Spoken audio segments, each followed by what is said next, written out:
Oh, yep. Oh, the name is very appropriate. Oh. PR lifestyle is more than just hitting a PR in the squat, bench, or deadlifts. A PR could be going a week without skipping a meal. It's about being the best version of yourself, always improving.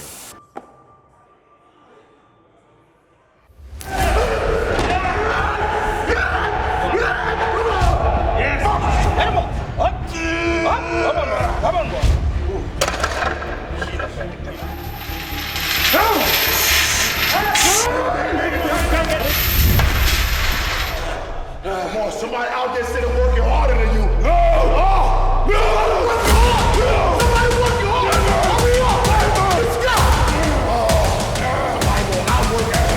Somebody outwork you right now. You versus you.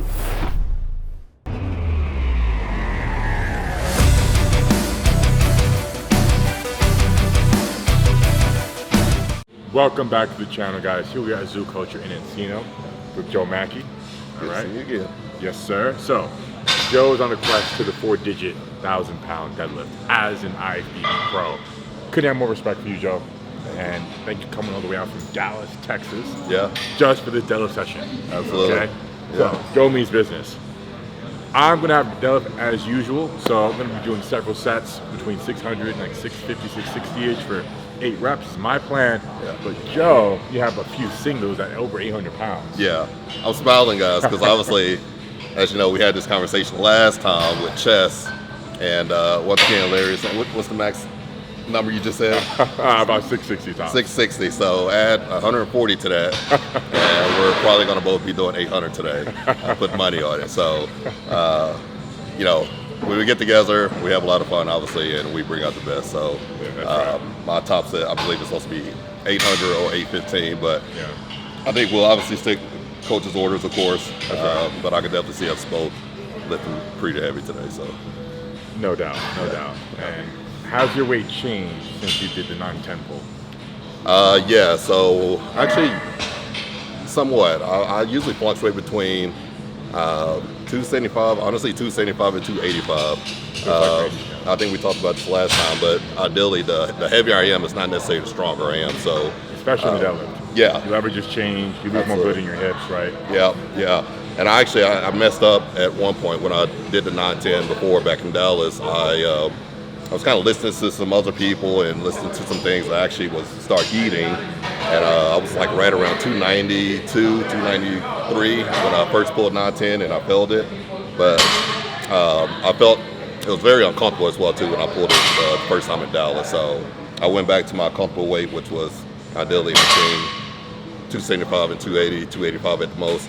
And when I did it over at CT Fletcher's event, then I felt more comfortable doing that. So, and from what I saw, we actually got a little bit of backlash from saying that 910 didn't lock out. So I'm happy, obviously, right now to be doing this program and obviously teaming up with you because, like I said on the post, the goal is in the future to not hopefully, I don't speak like that, to for sure be repping out 900 pounds in the future.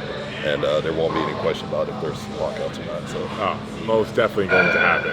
absolutely. Now that you are with a thoroughbred, if not the best powerlifting coach in the world that I've ever experienced with, John Gaglione and myself having over a decade of experience being the athlete, and Yep. John being the coach, Absolutely. we are teaming up to help Joe get to 1,000-pound deadlift, Yeah. right? And make some fire content in the process, right? Yeah. So let's get to work, Joe. Let's do it, man. It's going to be fun. Let's go. So, I have an entire line of supplements dropping very, very soon. I teamed up with BPI, and we are making PR subs. The marketing strategy for these subs is through the roof. The ingredients in these supplements is unlike anything I've seen. We actually have ingredients that no one has seen in any pre-workout before. So, if you're interested, check out the link below, and you can potentially qualify to be one of the first 100 people to get free pre-workout. You got a creatine, BCA, isoprotein, weight gainer, and of course, pre-workout.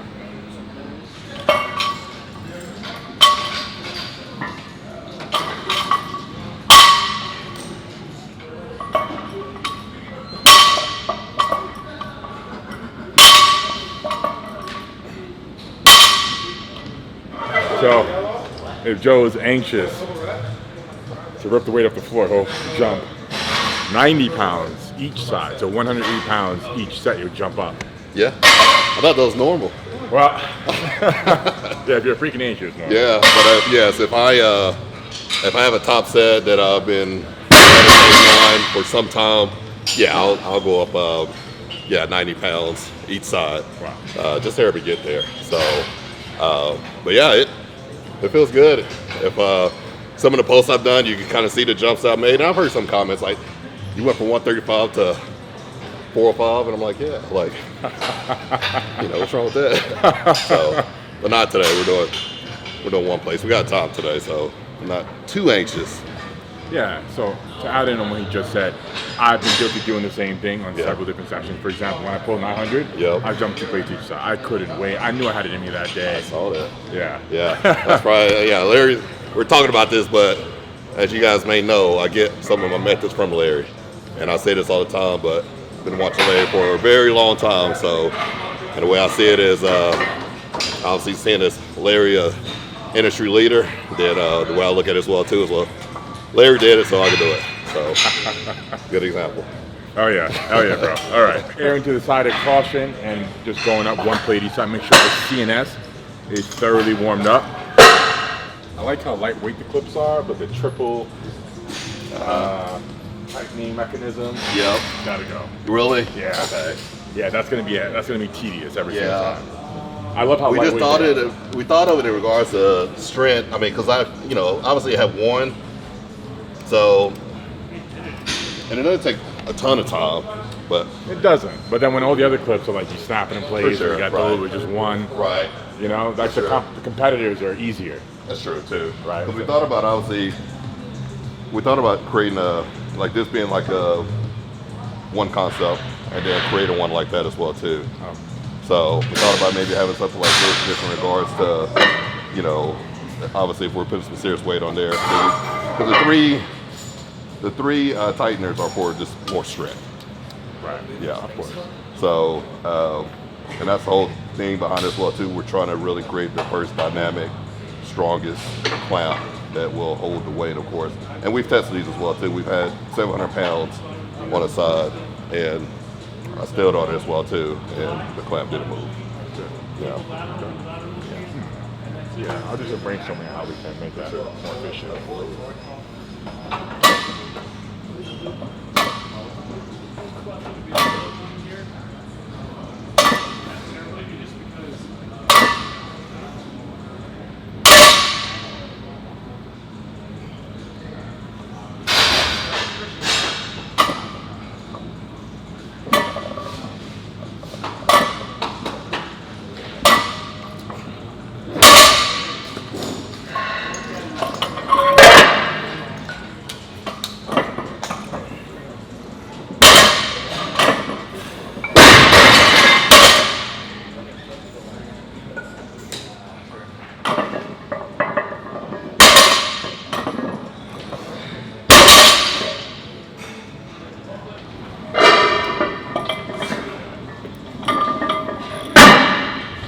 Original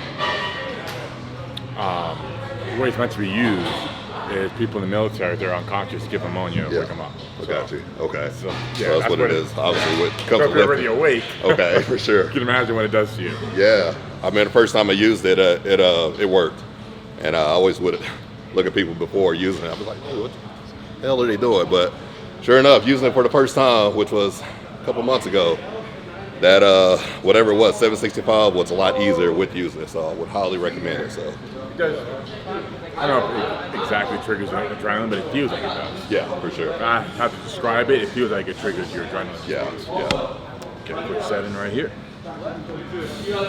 Self-control. And I'm also his weight is part of the traction. I'm also the defroster too. I'm the defroster. I'm the traction control. He was telling me.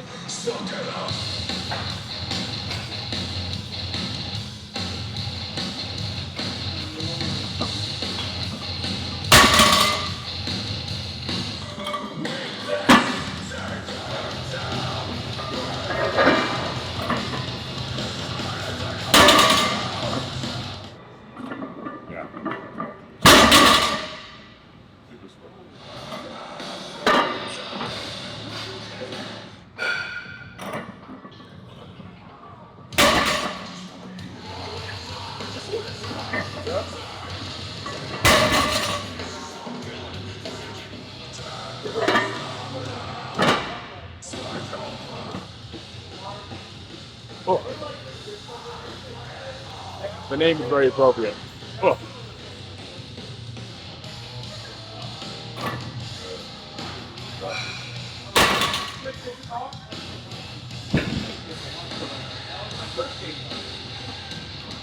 Let's get it, bro. Yeah.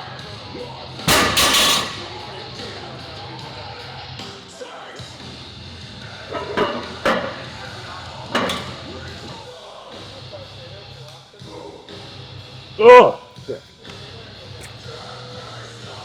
Get in my brain.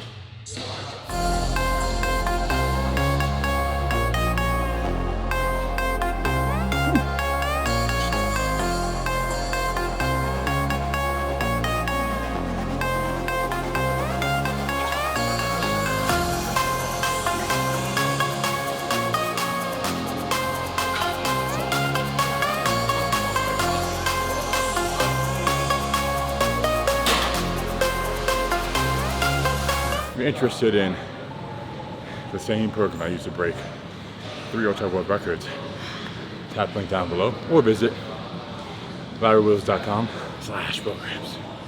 Buy one time, one forever, no recurring costs.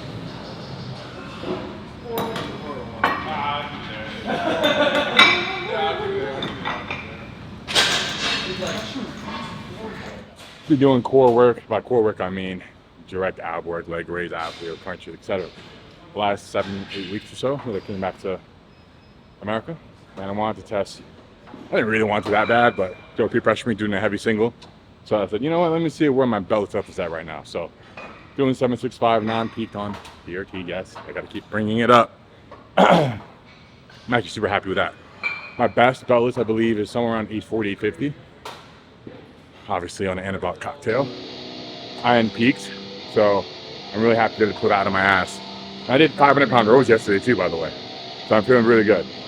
Joe is about to hit 815 for a single, and he's gonna fly up.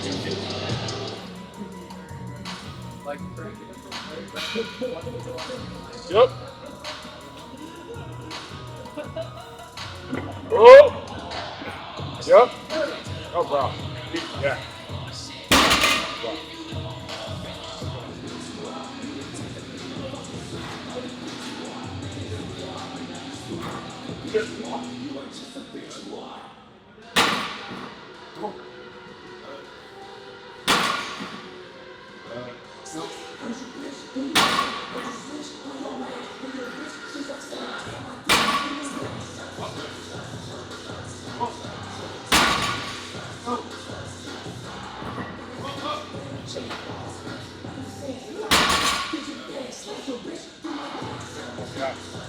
Right now I'm sitting in Phil's spot, don't hate me.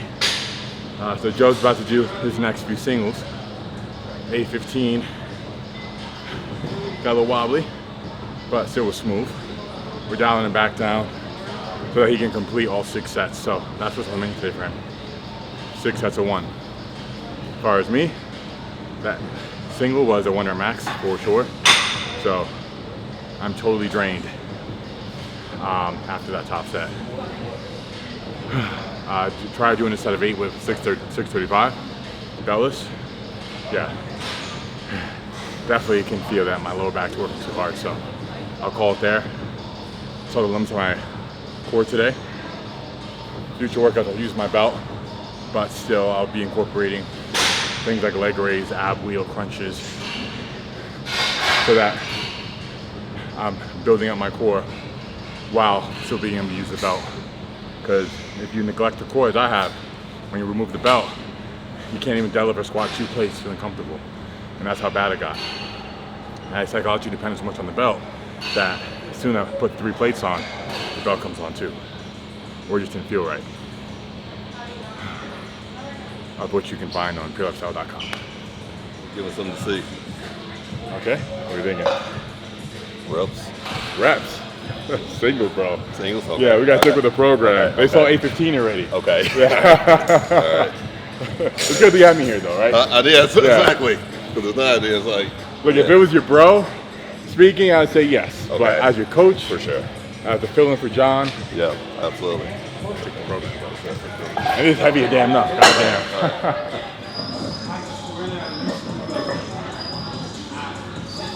Yep. Yep.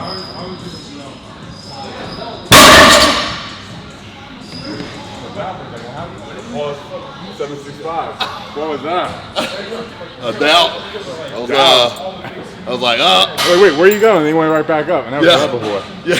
That was different. That was mind fuck right there. Yeah, what was that about? I have no fucking idea. Let's not do that again. Okay, for sure. Let's not do that again. Right. You gotta commit, bro. Absolutely. Commit. And 815 was smooth. Yeah. You're getting a bit wobbly up top. Yeah. That's all right. Yeah. This is a good working weight for you, For sure. despite how that rep looks. Yeah. I mean, you essentially paused it, and you still got that kind of pretty slow. Yeah. I'll just act like I heard a pause drop 765. Yeah, exactly. That's basically what happened. That was 100% a pause round. That was doing that. 100% a pause round. Yeah. Yeah. That was all. I almost felt that in my upper back, actually. I said, I almost felt that in my upper back, actually. You feel like your technique was off from how it usually is. No, I was actually, I was almost trying to pull that like I would try to pull like 585, like more control, like. Oh, okay. But I was out, but it wasn't a lot of rage explosion from it. I was almost trying to like push off the ground and not necessarily wasn't focused on too much explosion. So, but I can't do it like that with that weight. Yeah, I mean, with your working sets, as I was taught, Yeah. I'll teach you to always be explosive and aggressive Okay. on your control manner. Okay. Right, control as you do 585, same technique, Right. but not the same tempo. Okay, for sure. Right, That's you what wanna- I did pretty much. Yeah, exactly. You gotta respect it. It's a big weight. For sure. Big weight. It requires big energy. Big time. Yeah. All right. I want to do that again. You good? Okay. That's what training's for, right? Absolutely. When I'm working up to a weight, whether it's a heavy day or doing a PR, I'll go as heavy as I can without using straps or a belt.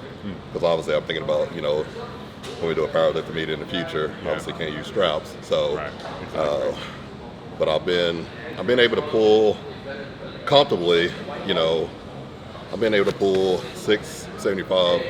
I haven't tried 765 without straps, but I pulled 675 comfortably, both overhand grip comfortably. Then I put straps on the 765. So Okay. I'll be curious. I mean, that's a smart approach, right? Because as you're, as I was just mentioning on the previous clip, that if you never train heavy without the belt, you become very dependent on it. And I think you do limit your core development as a result. Right. Because like I said, the last 2 months I've been doing core work every workout. Now I can nearly do what I was doing with a belt, without a belt. Yeah, that's great. But at the same time, I've always felt like I want my warm-up sets to feel like there's nothing on the bar. Yeah. It builds confidence leading up to that 1 rep 100%. max. Yeah. Your working sets. Yeah. So you're never going to lift as explosively, no matter who you are, how strong your core is. Yeah. No belt as you would with a belt. Right. And- That's not to cut you off, but that's a really good point. Obviously, you know this, but whenever, and it's crazy, man, how the brain gets to working on those big lifts because, I know I really turn it on when I'm going for some serious weight because I say to myself, like when I do 585, I'll let it down and internally, because I keep everything internalized. I think seeing your videos, obviously the way you live, you do too as well. But when I lift 585 and I tell myself, yeah, it's finna be a good day because that 585 just felt like 135. Exactly. That's So, right. but it's like I have to, and I've mentioned this in previous posts, I have to, and I just did it right there with 765, I have to respect even this weight because obviously you both know that's how you can lead to injury, walking up to it and thinking that it's nothing because we pulled something way heavier in the future. But I specifically, no doubt about it, just thought to myself, let me just get up here and pull this weight. And it's only 765 pounds, but it almost kicked my ass as well. So, the mind, and you got to get it right even with this weight. 100%. And the smoother and faster these working sets move, that's just going to build confidence, not just for today, but for all the workouts leading up to that 1 rep max that we're aiming for, our main objective in the future. You know, because you're going to look back at your training on that day, think of yourself on the day you're going to pull 1,000 pounds, whatever day that is, a few months from now or so, and you're going to think of your training and how that went. And you're going to think, you know what, I didn't miss any lifts. For sure. Right? I didn't miss any meals. Right? I slept good the whole way through. And it's going to give you, you're going to be brimming with confidence. And you're not going to have any doubt that you can pull. You're going to be excited, you're not going to be anxious. Because you know, like, you did everything right. Right? So, and this is part of the doing everything right.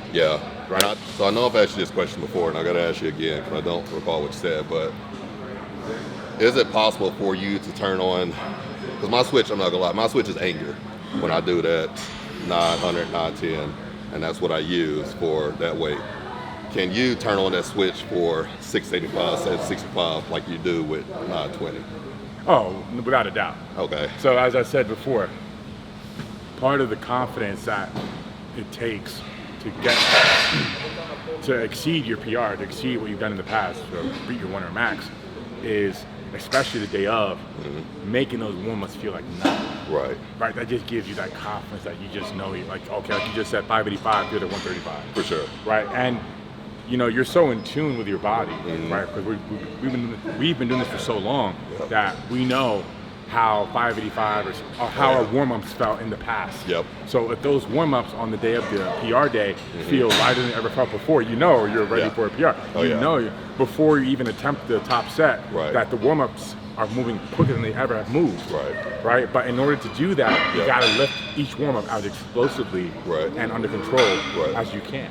So that is correct, because as you guys saw when I did CT Fletcher's, when I did the 910 at the event, I pulled 800 quicker than I pulled 315 maybe. It was literally like the quickest I ever pulled 800 pounds. But I should have reworded my question.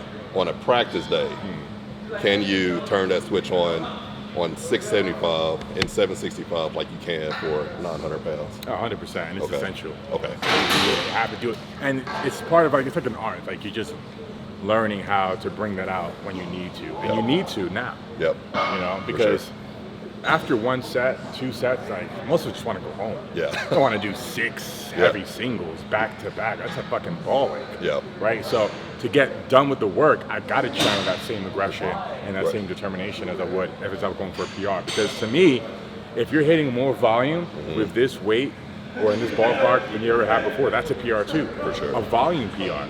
For example, in my last prep, up to the 930 for 3 deadlift I did in this past summer, I was doing volume PRs. I was doing 9 sets at one point, nearly every week, with like 800 pounds. I've never done that much volume with that much weight. So that's how I knew I was making progress without having to necessarily do X amount of weight, X amount of reps. I was just doing it over an X amount of time, X amount of sets, and that added up to be a ridiculous number of weight lifted over the course of the workout.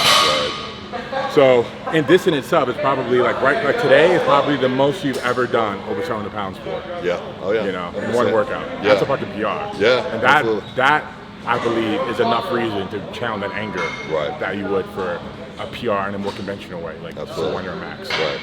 All right, guys. So see this smile? No more. I can do it. Turn that smile upside down.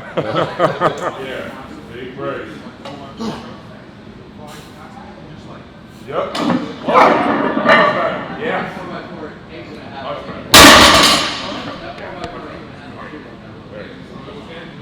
I was just making excuses why I'm so weak right now, and usually I train at between like 9 and 11 a.m. Yeah, you're crazy. After one meal, that's why I feel my best. Right now, I'm not even joking. I'm usually in bed by 9:30, 10 at the latest. Are you serious? It's 7:30 right now. Yeah. I'm literally ready to take a nap. Yeah, no. Ready to go to bed. Fucking that. Obviously, we can never be roommates. Yeah, definitely not. I don't train until I'm not leaving the gym until it closes, which is about 11 o'clock. But yeah, when I came in, I said, "What time are we meeting?" I think at first you said 2:30. I said even 1. Oh, I was like, dude, one, yeah. like, Oh, that's late for me. 1 o'clock is late. You just training like at that 9 to 11. Yeah, that's foreign to me because it's like I have to get 3 meals in, guys. 3 meals, not have to, but it's just what I enjoy, what I like, what my body feels best with. And that's even when I was bodybuilding. Even now, obviously with power, but I've tried it. I've tried on Saturdays eating a meal, come to work out. It's like I feel like a 160-pound kid lifting. So it's just not the same. I don't know what it is, or if it's really that big of a difference in regards to nutrients that are in my body or aren't in my body. But even prior to coming here early, this is early for me. I was stuffing down food, man. So and I probably got, unfortunately, about 2 meals in compared to 3, 4 normally. So Larry, this is why I'm weak right now. So otherwise, this 765 should be feeling like a little feather right now. But remember, you did pull 815 first. That's true. I did pre-exhaust you. That is true. Yeah, that's true. So you did pull 815 first. Yeah. So, but I should have even made that look easier than what it actually was. So there was some struggle there. Not much, though. It wasn't a Wonder Max. If it was a Wonder Max, you would not be doing this right now. Okay, good. There's no way you'd have this in you. Okay, good. Yeah, that's definitely good to know. Sure, certain. I'm still figuring out, guys, the power terms. I just asked Larry earlier today. He said RPE. I was like, what the fuck is RPE? So I'm learning. So you guys, patience, all right? Basically, RP9 means like 1 hour left in the tank. Yeah, gotcha. Right. Yeah. And as I was saying to Joe, potentially off camera, can't remember if we were recording or not during that time, but anyways, I was saying to Joe that your training, you want to treat very carefully, because if you're looking to get, if you're looking to compete at the highest level, your training has to take a very delicate approach, because if you're peaking too early, right, you're gonna basically like bust your nut too soon. Yep. Right. So you're gonna get to the competition, you're not gonna be peaking. If anything, you'll be weaker than you were in training. It's crazy. Everything's gonna feel heavy, and not to mention the risk that's coming associated with hitting a PR when you shouldn't be in training. Right. You should always be on comp day. Okay. If you're competitive.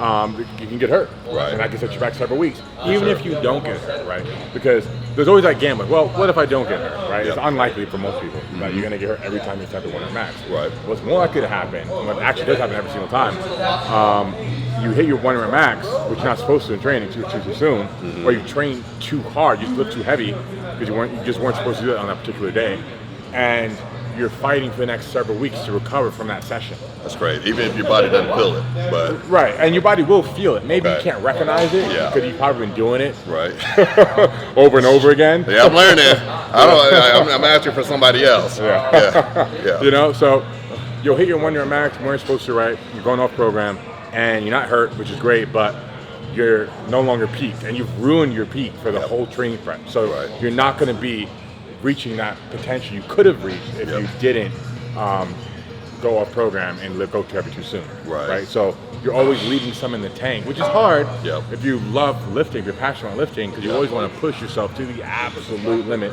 and then some. Right. So dialing it back a few percent, like an RP8 or RP9, always leaving 1 up in the tank. Right. Especially if you're on PEDs and you just know you have it in you. For sure. And you get the pressure of your workout partners, and you have the pressure of social media, making a good post, right? So all these factors just make it even harder to stay on the program. But it's so rewarding when you do. But just don't forget that the only con of going off program isn't just potentially getting hurt. It's just peaking too early is the main thing. And I've had that happen. I've done obviously a deload day, and was supposed to do, 6 sets of 3 or something like that, and then the last set, instead of doing 3, I was like, you know what, let me see if I get 15, and got as many as I could, and then the next week was maybe a heavy day, but nothing crazy, but then the next following week was a big number, and I missed it, and that makes a lot of sense with what you're saying, because I missed it, and then I was just like, why the hell did I miss that weight? Like, that's insane. And obviously, as well too, when you miss a weight, obviously when you're going for a goal and power, it really, like, I don't know about you, whenever you've missed a weight, like I'm literally in a bad mood day after day after day after day. I'm in a bad mood when it happens because I know it's all my fault. I know it's because I did X, Y, and Z the week or two before, right? For the gram, or just for my own ego, or could have gave me the peer pressure like I did today. But see, I'm not competitive right now, so I'm not trying to go into competition. If I do 1 max right now, as I did, it's not hurting me because I'm not training for any particular goal when it comes to like competitive strength. Gotcha. So I'm just training right now to build my physique, not necessarily to hit a deadlift go. Gotcha. But anyways, yeah, I'll be down on myself because I know like I didn't do what I was supposed to be doing. Yeah. You know, and that it was something that's probably under my control. Right. Right. Yep. Like, no one told me to go and go a program Yep. and do an AMRAP or do a 1 max. Right. Yep. No one said to do that. Right. Yeah. So I know like when I miss that weight, or when you miss that weight, you're supposed to in training. You gotta self-reflect. Oh, yeah. Hold yourself accountable for your decisions leading up to that day. Like, what did you do? Like, Yep. point the finger at yourself because Yep. you probably fucked up along the way. Oh yeah, 100%. Yeah, and it was even talking to you. And after I'll get back to this, but it was even talking to you to where, you know, obviously we talked about nutrition. You know, obviously I bodybuild guys. You guys know I'm a pro bodybuilder, and my nutrition, obviously, when I'm prepping for show, is right on the money. Powerlifting, this is obviously something I've been doing to the T now. But prior to having a conversation with you, if I was lifting heavy on Friday, but obviously I would do heavy legs on Monday and heavy chest Tuesday. You know, there would be Wednesday, Thursday, sometimes getting busy with work or business and stuff like that. Maybe Thursday, maybe I would have 1 or 2 meals compared to my 6. And then Friday, you know, more new information.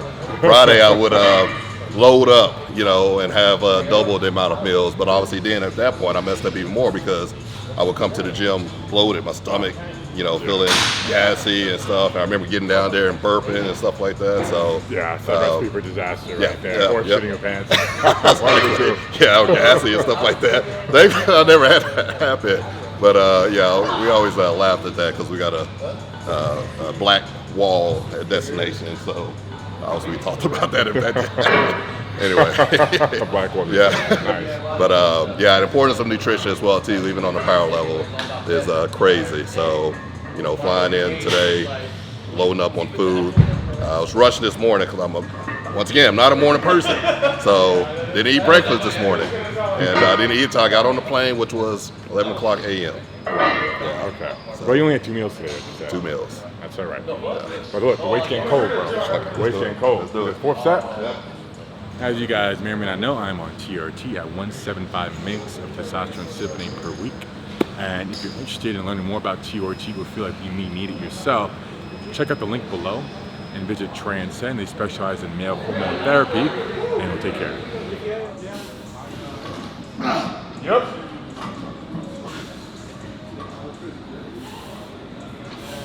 Yep. Yep. Easy. Yep. Perfect. Oh yeah, where's that down? Oh my God, where's that down? Oh, back out straight. Good. Okay, holding at the top. So he's holding at the top. We are addressing his inch or two shy of lockout problem, which is no longer a problem. Yep. You ironed that out today. Good. And you're making it a habit. So if you notice with Joe, every single set, you have that, I think it's 4 pumps you do before you actually go. Yep. Reminds me of Eric Willybridge. Okay. See, yeah. Reminds me of Eric. Yeah, and I usually count it off in my head if I'm going to go number 3 or number 4. Oh, okay. Yeah. Interesting. Yeah. So I've always avoided spending any time hunched over because I believe every second you spend hunched over, right, you're fatiguing your lower back. Got you.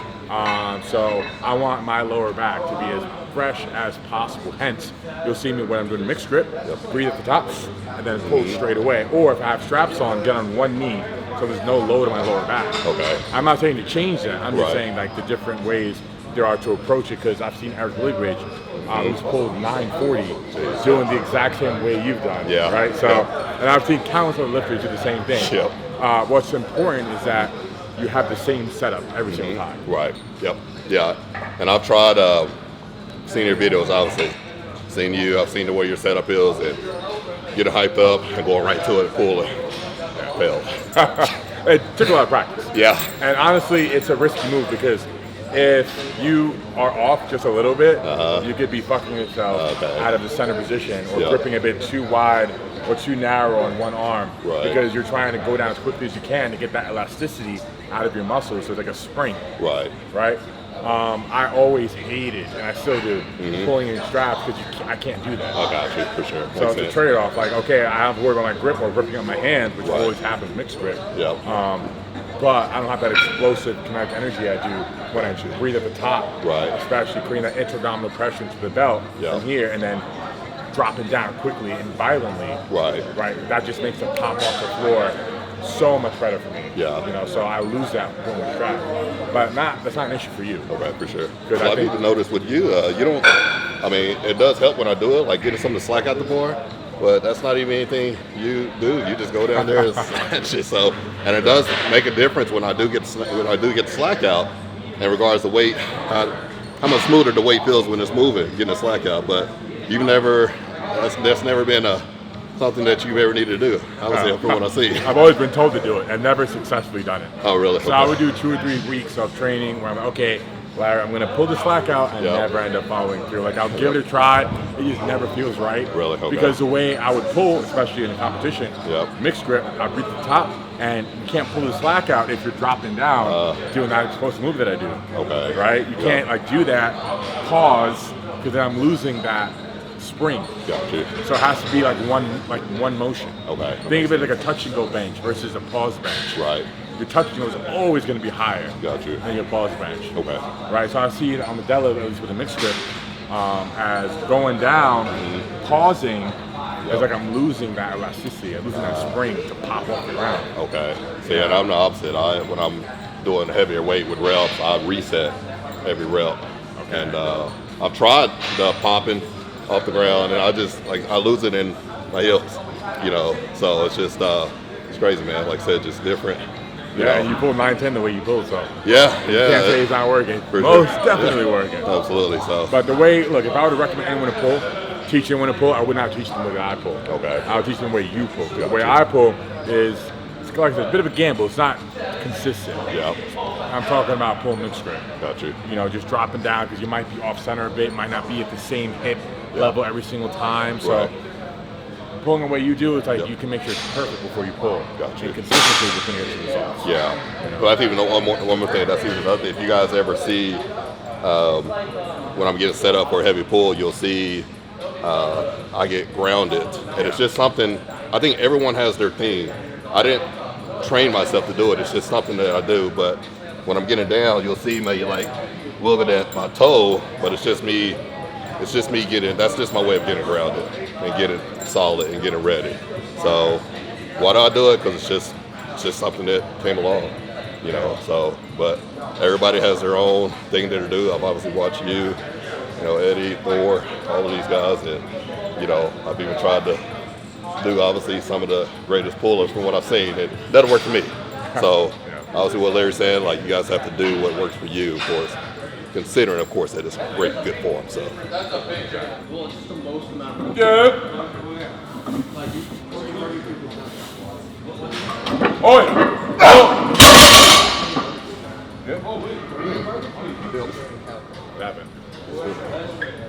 starting to we'll do that again. Fuck that. No, we're not going to do it again. So this is a great time for Coach Larry to put the coach hat on and say, we call it. If anything like this ever happens where, oh shit, what's that? That just means stop.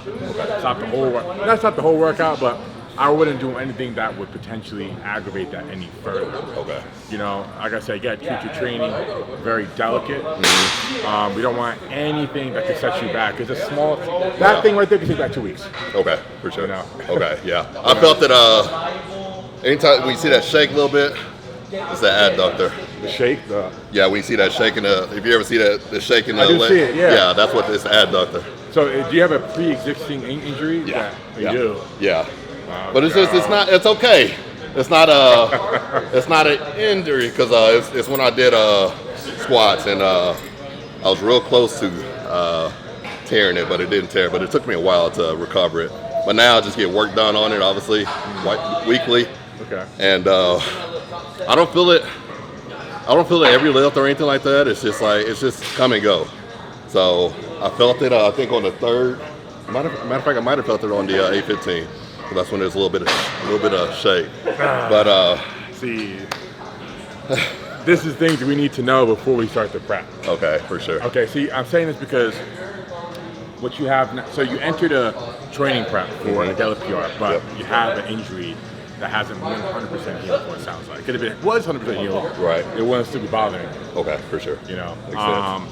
And I hate to be the one to say that, but someone's got to tell you. You For know? sure, absolutely. Next time I start a prep, I Yep. definitely make sure, this goes to anyone watching, not just you, Yep. start your training prep when you're fully recovered from head to toe. If there are any injuries, that means you need to focus on that injury as your priority, making sure that heals 100% and you're certain Right. it's not going to hold you back or get in the way in the middle of your prep, because now it just has. Right. Now you just did all that work Yep. the last couple of weeks, Yep. today included, and this injury didn't let heal 100%, Yep. it's stopping you Right. from potentially another 2 weeks of training. It might sure. like setting you back, Right. which could have been prevented. You know, Right. if you Right. communicate with me and coach, hey, by the way, guys, I Yeah. want to let you know Right. I have this nagging adductor injury. Right. That should be addressed first. Let me heal that up, Yep. some rehab, and then start the prep Makes sense. on 2 good feet. So. Right. Well, luckily, I've been called Wolverine, so I think I can heal this up in 48 hours. Oh, really? Yeah, I get what you're saying. I agree completely. Okay, cool. Yeah. And honestly, I've had a snag like that before. Yeah. But I did, yeah. Yep, yep. And it came from an improper warm-up. So Okay.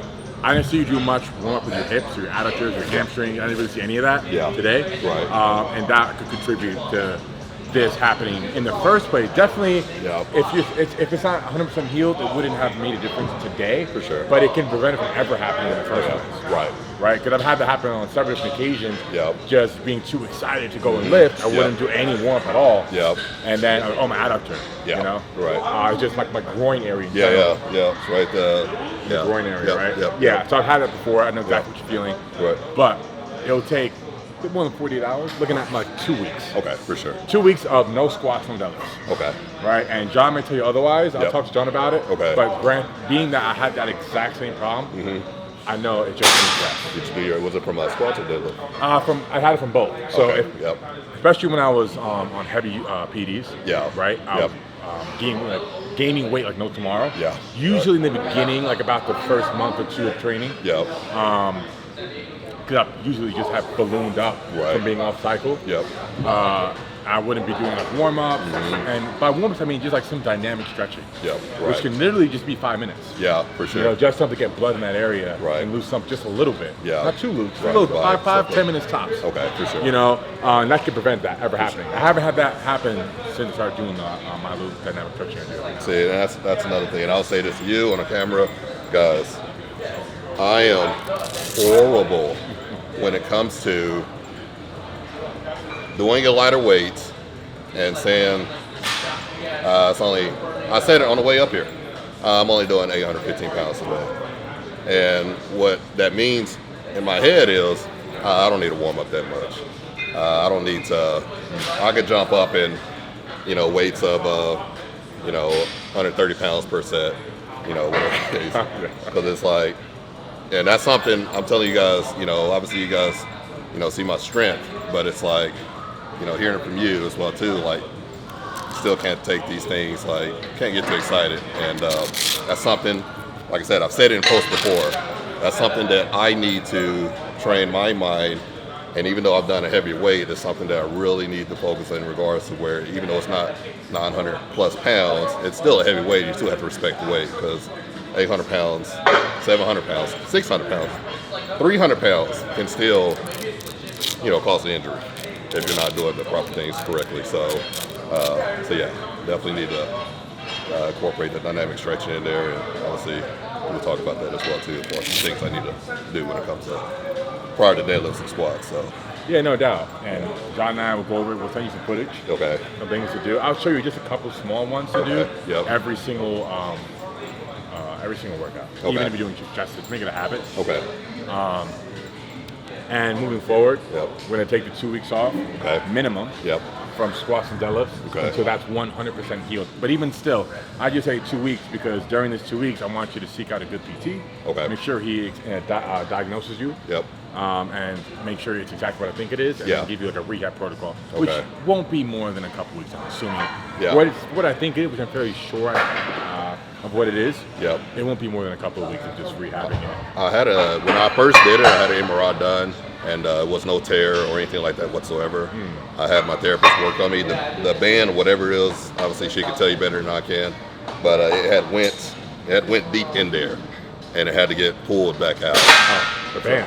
Right. I'm saying banned, but I might be saying it wrong. Obviously, you doctors out there, don't quote me on this, but Yeah. I just know something was twangled in there, and they had to go back and realign some stuff in regards to where it was. And it took probably about, when I injured it, it took about 4 weeks of therapy, and I did it from doing heavy squats. So, and it just happened, and I think I was doing like 675. And it happened on like the third rep coming up, and it popped, and horrible pain. Woke up the next morning and couldn't walk, and it was pretty bad. And then went to go get an MRI done, and it wasn't a rupture or tear or something. So. But it wasn't really, I think, the highest level strain that you can get when it came to that. Yeah, see, in that case, 100%. Shit, PT shoes to get back a great PT. Okay. I had one in Dubai, I had one in New York. Right. David Johnson in Dubai. Yep. And if something didn't feel right, I just looked at my PT as my lifeline. Okay. And I would always go to him straight away. I had him in my back pocket. Really? Like, Okay. it gave me so much confidence Yep. going to my workouts because I knew, like, if something doesn't feel right, I'm gonna make sure it's taken care of straight away because I know that he's just so good at what he does. Exactly. And I always trusted his word. So if he said, Larry, don't do this yet, I was like, okay, no problem. Okay. And then it gave me so much confidence. I can just go into any workout feeling like Superman because For sure. I had a great PT in my back, making sure that I was, my body was ready for it. Yep. My body was ready for the hard training. Right. Yep. So I'd argue you weren't ready for the hard training this time around because Yep. Right. wasn't fully healed. For sure. So we'll make sure when we resume, that's 100% healed. So there's Okay. nothing that's going to stop you. Right. Right? We don't want any obstacles. Right. And about the mindset, last thing, we won't make this too long. Sorry, guys. Yeah. The last thing I'll say about the mindset, about the workouts that aren't the PR days. Yep. I want you to think about treating each workout as a day of making progress, getting one step closer to your goal, Okay. and respecting every workout and acknowledging that you have to push yourself to be out of your comfort zone and not in the way you're used to, right? Yep. Out of your comfort zone for you might mean hitting a new weight, but for this particular case, I mean hitting more volume. Right. Channeling that aggression and taking these sets seriously. Yep. Because if maybe I wasn't here, maybe you would have done on 6 sets. Yeah. I mean, it's true. Yes, and he's called me out on my shit because I would have honestly probably done 4, and I could easily do 2 more, and and I would have called it a night. So it's not, and I don't like shortcuts, and I know you guys probably in the comments say, oh, well, you like shortcuts, you would have done only 4 out of 6. But what I'm saying is, ideally, I don't, in life, I don't take shortcuts, but it's like, once again, I would admit my flaws. My flaws are, knowing I can do something, and then, just saying, I don't need the other 2 sets. I know I can easily do that, so let's get out of here. Let's go get some chicken breast and rice. So, but yeah, I'm and honestly, like you said, guys, like, this is how I got better, being coachable, learning from Larry, learning from obviously previous coaches, working from, John and Larry right now. So I'm looking forward to it, of course. And I know we say we won't make this long, but I have one more question for you on camera. How often do you get work done when you were lifting or when you were, in meets or going for PRs? How often did you get work done? Was it weekly? Yeah, that's a good times a question. week? Only if necessary. If something didn't feel right, I get work done. Okay. I've never been a fan of going in there to get deep tissue work or getting chiropractor work okay. if I didn't feel like I needed it. So if my body felt healthy, like for example today, there's no ache or pain anywhere in my body. Right. Everything feels perfect. Yeah. So I'm not going to go and spend money Yep. on something I don't feel like I need. But if something like, oh shit, this doesn't feel right, this kind of hurts, Yep. I'll go same day. Okay. I'll go same day as soon as possible because I want to know what's going on. And Yep. more importantly than fixing it, I want to know how do I prevent it. For sure. Yep. So before we leave today, I'll teach you how to prevent that. Okay, good. And I'll have Phil record that too. Yeah, And- I'll save some money because I'm going weekly now. Yeah. And Tammy, don't be mad at me, obviously, but I go. It's good to know, good perspective, because I go weekly to think that it's preventive, and in regards to where, there's times I go there that I don't have any pain, but I just think of it as, just maybe realigning the body back, to where I am prepared. But I've also heard you say as well too. Sometimes, you want the body a little tighter. You do. Yeah. Yeah. That was interesting to me, and that makes a lot of sense. So. That's why I think dynamic stretching pre and static stretching post, but I've even been recommended by my PT, static stretching isn't necessary. Okay. Right? Just dynamic stretching pre-workout. So I've always done that. and great success. Nice. Yeah. So let's hit a couple. Yeah, Well, I'm let's not gonna have you do it right now because you just have a fresh tear. Okay. But I'll show you what I do. Okay.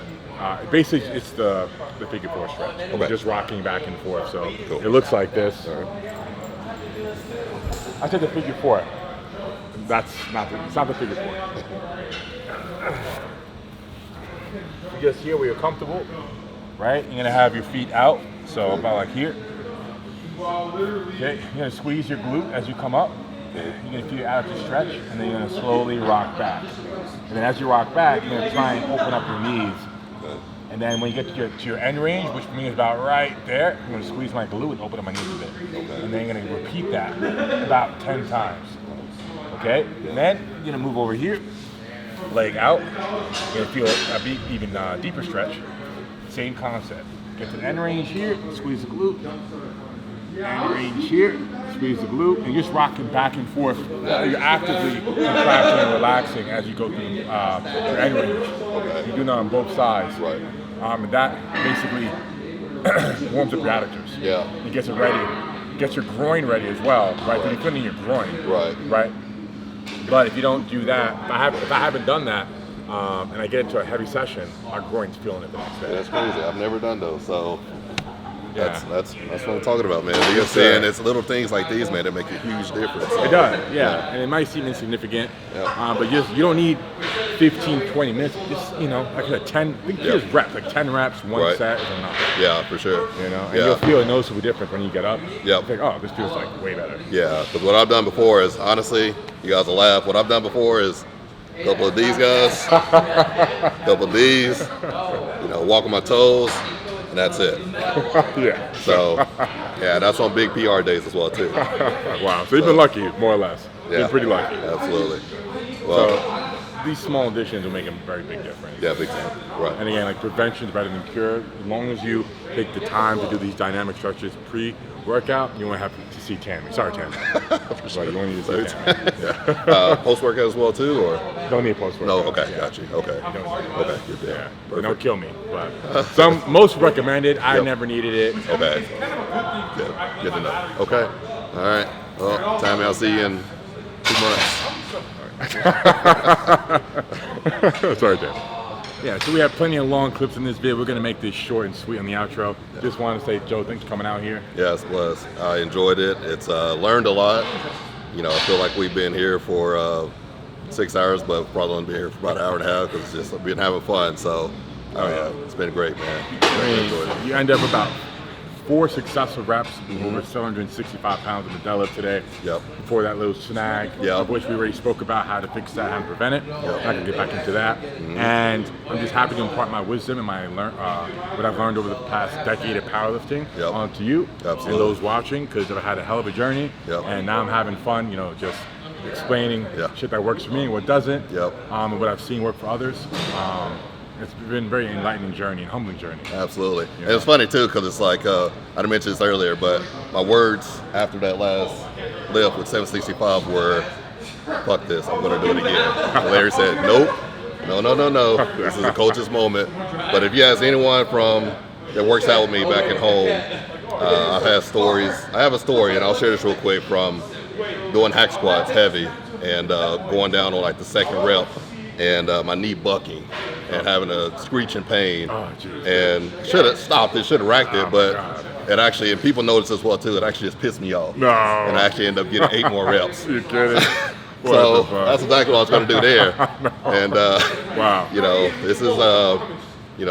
these are moments where I have to pull back. And obviously, you guys know when it comes to powerlifting, bodybuilding, you got to have a little crazy in you for sure. No doubt, 100%. Yeah. And that's just my crazy. So Yeah. but I got to control it obviously, and I'm here of course to listen to you and coach and obviously learn along the way to where we don't have any setbacks.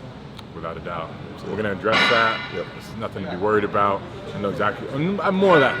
I'm not a doctor. But Yeah. I'm fairly certain of what that is, and I've had it myself. If it's what I think it is, and you're nothing to worry about. Yep. Just got to make sure you rest next couple of weeks, CPT, as I said. Yep. And you'll be good. You'll be straight. Then we'll resume training. Cool. But as Joe said, you need a little bit of crazy, but also you need a good support team. For sure. Good coaches, good workout partners that can see if you are not feeling 100%. your ego doesn't get the best of you. Make sure to have your best interest in mind. Yep. Right? But also can hype you up and push you at the same time. Absolutely. So I can't come back to you 72 hours from now. I'm good.